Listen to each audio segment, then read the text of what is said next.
Wow. Okay. So I just finished doing an entire recording. I went back to the camera and I realized that I hadn't pressed, record. So we're gonna do this again. Welcome, Bible in 90 days. Today is day 4. We've gone day 1, day 2, day 3 from Genesis because we're reading all the way to Revelation. So if you haven't caught up on those episodes or whatever yet, please go and have a look at them. So yesterday we ended up with Joseph. He was in prison. He had just been promoted, and he had interpreted some dreams, for some guys, and those dream interpretations had come true. In Genesis 41, Pharaoh, the ruler of Egypt or wherever, dreams 2 dreams of 7 cows and 7 ears of grain, that kind of sprout out that are very nice. Then another 7 come and eat up that. But nobody knows what these dreams mean. Then at this point, the cupbearer remembers Joseph. Like, yeah, there was somebody who interpreted a dream for me, this Hebrew boy in prison. Please call him. Maybe he can interpret this dream for you, Pharaoh. So then he is called in. And he interprets the dream because God gives him the the wisdom to interpret the dream. He also sets a plan in place to say, okay, because there's going to be 7 years of famine that are going to be that will follow these 7 years of good harvest, we should save some of the grain to make sure that we have enough. Obviously, when the famine hits, Pharaoh loves the idea. He promotes Joseph straight away to implement, this plan. He gives him a wife. Joseph then, obviously has 2 sons, Manasseh and Ephraim. So the years of plenty come. They're saving up all of this grain. And do you know what? I'm just gonna stop here to check whether the video is recording because I don't want to do this, 3 more times. Let's see. Okay, great. So it's still recording. Okay, so the entire world at this point, because there's famine everywhere, they start to have to buy the food from Egypt, coming to Egypt, to buy food. Then we get into Genesis 42, where we pan back to Jacob and his sons, who are obviously left in, in Canaan. And it's like, oh, I've heard that there's food in Egypt, so I want you guys to go to Egypt and buy food. But Benjamin has to stay behind because obviously he didn't want to lose Benjamin again or ever, since he had lost in his mind, he had lost Joseph. So they go over to, to Egypt.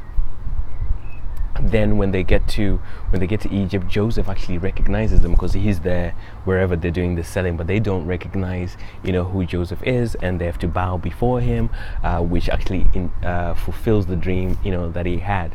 But at this point, Joseph accuses them of being spies, and obviously they don't know where this is coming from. Then they start volunteering all this information, trying to say, no, we're not spies, we just came from Canaan, our father is Jacob, and we've got XYZ brothers, da da da da. But he realized, oh well, there's 10 of you, so I want you to go and get your other brother. That's the only way I'm going to know that you guys are not spies, otherwise we're going to have to kill you or whatever. So Joseph keeps Simeon behind and says, okay, when you bring your brother, then I will know for sure that you are telling the truth and you're not spies. So they go back, they tell they tell Jacob the story. Jacob is not having any of it because he's already lost Joseph, so he's not going to allow Benjamin to go with him as well. So that doesn't happen. We get to Genesis 43. The famine continues because remember, the famine was going to be there for 7 years.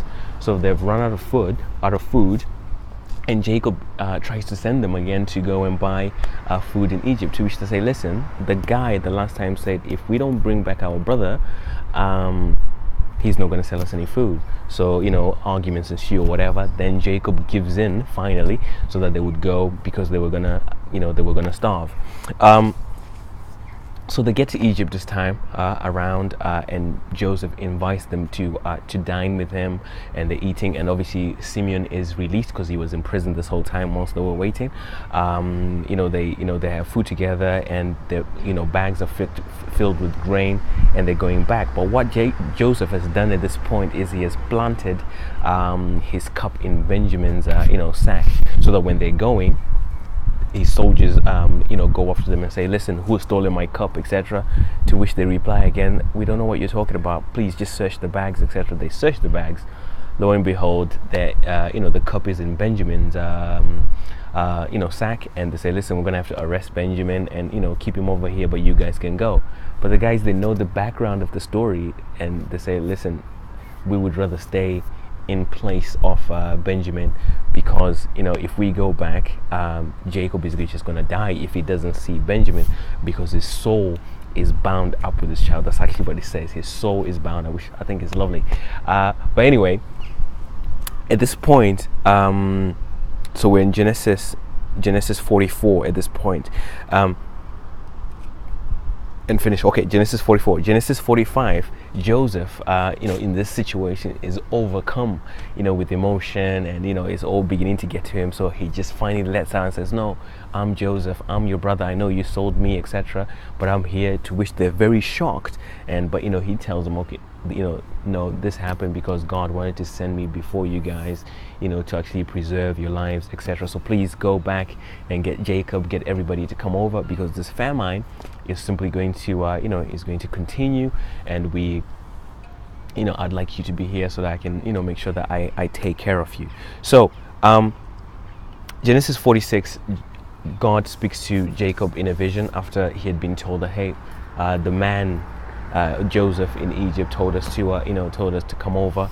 God says to Jacob, "Yes, go to Egypt. I will bring you back. Everything is going to be fine." So they make their way to Egypt. So Jacob and his entire family, his wives, his sons, their sons, they go together to Egypt, and there's only 70. There's only 70 of this, clan or whatever family that's beginning to, to build, that go to Egypt. So, Joseph meets Jacob for the very first time, or Jacob meets Joseph for the first time after all this time, when Jacob had thought that Joseph was dead. So you can imagine, the joy that was there, and how they had finally come back together. And obviously it's just a beautiful picture. It's good to, it's just good to read. Then Joseph starts to prepare Jacob for their meeting, with Pharaoh, because he wants to introduce them to Pharaoh and make sure that they find, a place for them. Genesis 47, Joseph presents his family to Pharaoh, and obviously Pharaoh says, "Okay, you guys can live in this place called Goshen," which is a great place for their livestock, so that they could have, pasture lands there. Meanwhile, the famine continues, right? People have spent all their money buying food. They don't have any more money, so they go to Joseph and say, "Listen, okay, we'll give you our livestock, our cattle, and whatever else, so that you can give us food." They trade that in. The famine continues. Then they come over and says, "Okay, we will trade our land. We'll give you our land so that you can give us food." But now that the land doesn't belong to them anymore, they have to somehow pay rent or pay for this land.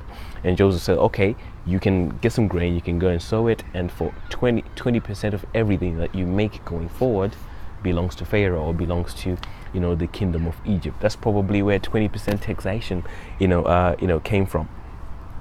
And obviously that continues as the famine continues.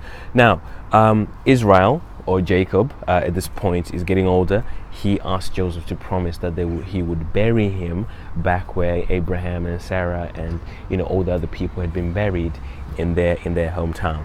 Genesis 48, Jacob is about to die. He blesses Ephraim and Manasseh. He gives Ephraim the bigger blessing, although he was actually younger than Manasseh, which was an issue.